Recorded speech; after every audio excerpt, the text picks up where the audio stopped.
Donc l'aide médicale serait sortie du texte. On passerait à 5 ans de résidence contre 6 mois aujourd'hui pour pouvoir bénéficier des aides au logement, des allocations familiales, cette idée de la déchéance de nationalité aussi peut-être pour les meurtriers de policiers, le rétablissement d'un délit de séjour irrégulier, tout ça, ça pourrait revenir dans le texte. Ça serait pas suffisant pour vous? Non, ce serait pas suffisant. Alors l'aide médicale d'État, par exemple, nous proposons depuis de nombreuses années de la transformer par une aide médicale d'urgence. C'est l'idée qu'avaient repris les sénateurs LR. Notre idée, mais tant mieux s'ils nous donnent raison.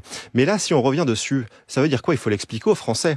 Passer de l'aide médicale d'État à l'aide médicale d'urgence, ça revient à économiser 900 millions d'euros d'argent public. C'est exactement 900 millions d'euros, le montant que l'on va faire payer directement en français avec le doublement de la franchise sur les médicaments. Mais ça, justement, ce serait sorti du texte sur l'immigration, donc a priori... ça veut dire qu'on n'économiserait pas ces 900 millions d'euros et qu'on viendrait une fois de plus taxer les Français en leur faisant payer double franchise. Mais donc, ça voudrait dire que si tous les points que j'ai abordés précédemment sont dans le texte, vous préférez que rien ne change, qu'il n'y ait pas de texte, le texte serait abandonné, mais si c'est Mais si c'est un texte pro-immigration, quel est l'intérêt de ce texte qui avait été présenté à l'origine comme un texte visant à lutter contre l'immigration irrégulière? Aujourd'hui, le texte que l'on semble nous dessiner ressemble à un texte pro-immigration. Or, les Français ne veulent plus d'immigration. Même si c'est la version du Sénat qui sert de base de travail et que la droite a gain de cause sur beaucoup de points. Mais sur quoi exactement? Sur le fait de délivrer plus d'OQTF, mais de ne pas les exécuter? Parce que quand nous avons proposé un amendement